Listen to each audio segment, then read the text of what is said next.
আজকে যে বিষয় নিয়ে আলোচনা করছি বিষয়টা হচ্ছে প্রস্টেট। প্রস্টেট সেটা একটা কমন রোগ, যে রোগটা আফটার 30-35 পর থেকে এখন দেখা যাচ্ছে, কিন্তু সাধারণত দেখা যায় 40 পর থেকে এই রোগগুলো সাধারণত দেখা দেয়।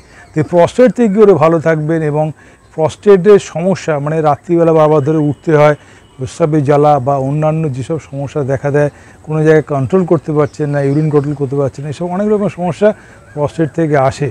তা প্রস্টেট কী করে ভালো থাকবে সেই বিষয় নিয়ে আজকে আলোচনা করছি। আপনি দেখলে উপকার পাবেন, আমি গ্যারান্টি দিচ্ছি আপনি দেখলে উপকার পাবেন।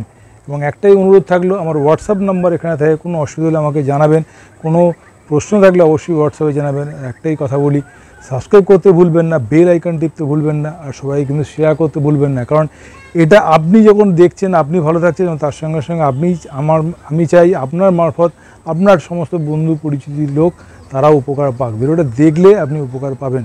দেখুন ভিডিওটা শেষ পর্যন্ত।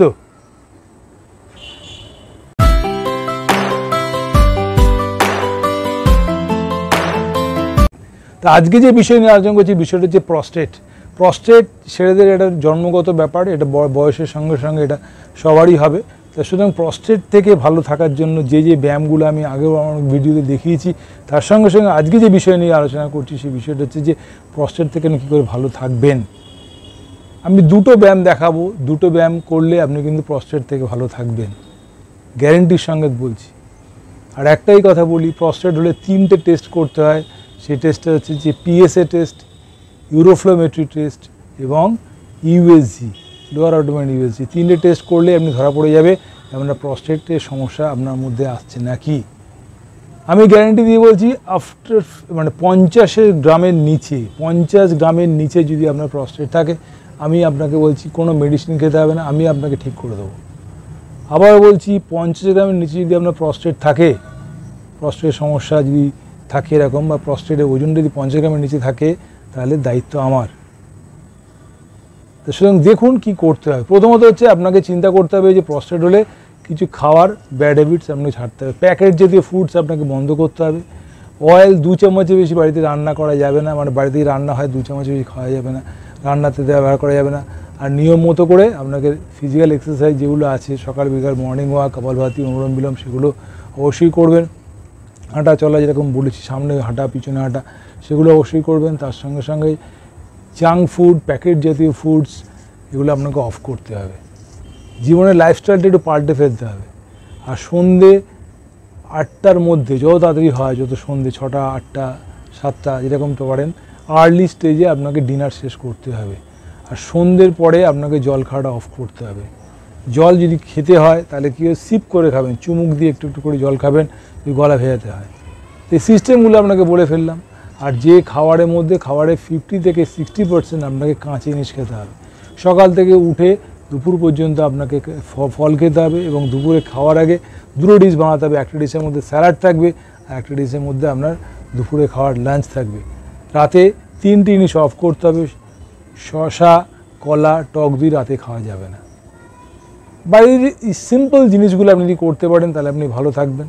তাহলে খাওয়ার ব্যাপারটা বলে দিলাম, লাইফস্টাইলের ব্যাপারটা বলে দিলাম, কখন খেতে হবে সেটা বলে দিলাম। এবারে যেটা বলি ব্যায়ামের কথা। ব্যায়ামটা কী করতে হবে, সকালবেলা উঠে আপনি তো কপালভাতি, অনুলোম বিলোম যেটা বলেছি, কপালভাতি, অনুলোম বিলোম,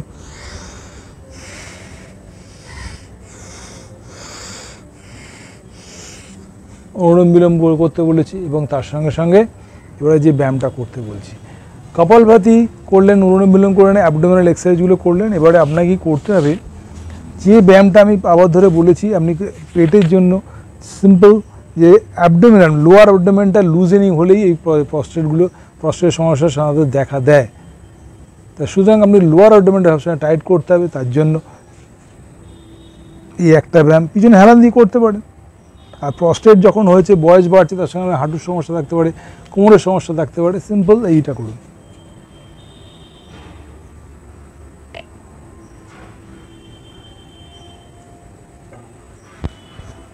টেন থেকে 20 রিপিটেশন আপনি করতে পারেন।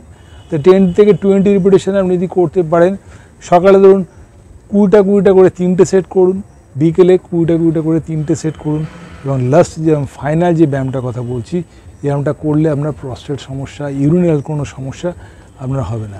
মহিলারাও এই ব্যায়ামটা করতে পারেন আপনারা। আপনাদের অ্যাবডোমিনাল সমস্যা, ইউরিন হোল্ডিংয়ের যে সমস্যা, ইউরিন হোল্ড করতে পারছে না তার যে সমস্যা, সেই সমস্যাগুলো থেকে আপনি বাঁচবেন। ব্যায়ামটা হচ্ছে কি সিম্পল, এরকম রেখে করতে হবে কি বাঁ দিকে হাঁটুটা ডান হাঁটুর দিকে নিয়ে যেতে হবে। 1 2 3 4 5 6 7 8 9 10 11 12 13 14 15 16 17 18 19 20। যখনই আমি ক্রস লেগ করছি আপনার অ্যাবডোমিনাল মাসেলসটা ক্রস ওয়াইজ যাচ্ছে, বাঁ পাটা যাচ্ছে ডান কনুইয়ের দিকে এবং ডান পাটা যাচ্ছে বাঁ কনুইয়ের দিকে। যখনই আপনি ক্রস করছেন তখনই মাসেলসের অ্যাক্টিভিটিসগুলো আপনার স্কুইজিং ক্রসের মধ্যে হচ্ছে মাসেলস অ্যাক্টিভিটিসগুলো।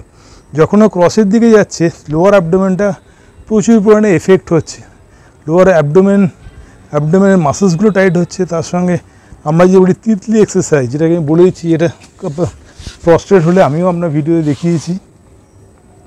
এই যে এটা করা হয়, কারণ প্রস্টেটের যে গ্রন্থিটা থাকে সেটা অনেক ভেতরে থাকে, দুটো হাড়ের মাঝখানটা থাকে। সেটা যদি আমি ক্রস ওয়াইজ করি, যে ক্রস ওয়াইজ করছি, দেখুন আমি করছি ক্রস ওয়াইজ, এই ক্রস ওয়াইজ যখনই করছি দেখুন এইখানে টান পড়ছে। আবার যখন এদিকে ক্রস করছি আপনার ভেতরের মাসেলগুলো টান পড়ছে। তা সুতরাং এই যে ক্রস ওয়াইজ যে মাসেলস অ্যাক্টিভিটিসগুলো বাড়ছে, তো এই মাসেলস অ্যাক্টিভিটিসগুলো যখনই বাড়বে তখনই আপনার কিন্তু প্রস্টেটের যে গ্ল্যান্ডের অ্যাক্টিভিটিসগুলো বাড়বে। তার সঙ্গে সঙ্গে লোয়ার অ্যাবডোমেনের যে ইউরিনিংয়ে হোল্ডিংয়ের যে ক্ষমতা, সেই ক্ষমতা বাড়বে। হোল্ডিং ক্ষমতা মানে যে আমাদের ইউরিন যে এখানে স্টোর হয়, ইউরিনারি ব্লাডার, সেই ব্লাডারের মাসেলসগুলো স্ট্রেংথেনিং হবে। এর সঙ্গে সিম্পল এই দুটো ব্যায়াম করুন। আবার আমি দেখিয়ে দিচ্ছি, একটা হচ্ছে রেখে ক্রস ওয়াইজ, হেলান দিয়ে করুন ক্রস ওয়াইজ,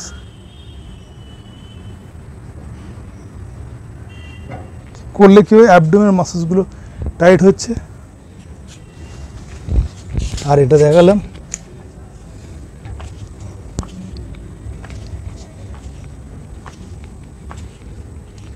যারা একটু শরীর সম্বন্ধে সচেতন আছেন, যারা একটু ফিজিক্যাল অ্যাক্টিভিটিস করতে পারেন, তারা কিন্তু এই ব্যায়ামগুলো করুন।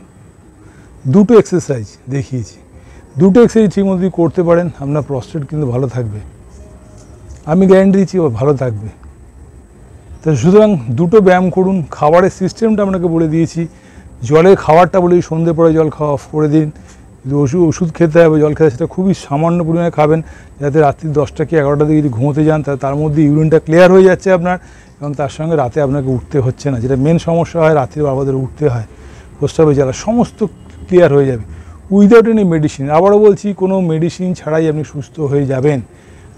যদি 50 গ্রাম প্রস্টেট থাকে, তার নিচে যদি আপনাকে থাকে, তাহলে ওষুধ খাওয়ার প্রয়োজন পড়বে না, আমাকে অন্তত ফোন করবেন। আমি Dipanjan Samanta, sports and sports medicine physiotherapist. এই বিষয় নিয়ে আমার প্রচুর ভিডিও আছে প্রস্টেট নিয়ে, সেগুলো অন্তত দেখবেন। তার সঙ্গে সঙ্গে এই ব্যায়ামগুলো দেখবেন। আর আমার হোয়াটসঅ্যাপ নাম্বার তো এখানে থাকেই, কোনো অসুবিধা হলে আমাকে হোয়াটসঅ্যাপে জানাবেন, আমি আপনাকে হেল্প করবো, কথা দিলাম। আর একটাই অনুরোধ থাকলো, সাবস্ক্রাইব করতে ভুলবেন না, বেল আইকন টিপতে ভুলবেন না, আর সবাই কিন্তু শেয়ার করতে ভুলবেন না। তার কারণটা কি? কারণ আপনি উপকার পেয়েছেন, আমি চাই আপনার মারফত আপনার বন্ধুবান্ধব সবাই এই উপকারটা পাক, কারণ তারাও ভালো থাকুক আমি চাই। এবং ভালো থাকুন, সমস্ত মহিলা হোক বা গুরুজনদের সবাইকে নমস্কার করে একটা কথা বলি, ভালো থাকুন, সুস্থ থাকুন, আরও কোনো ভিডিও দেখতে থাকুন। নমস্কার।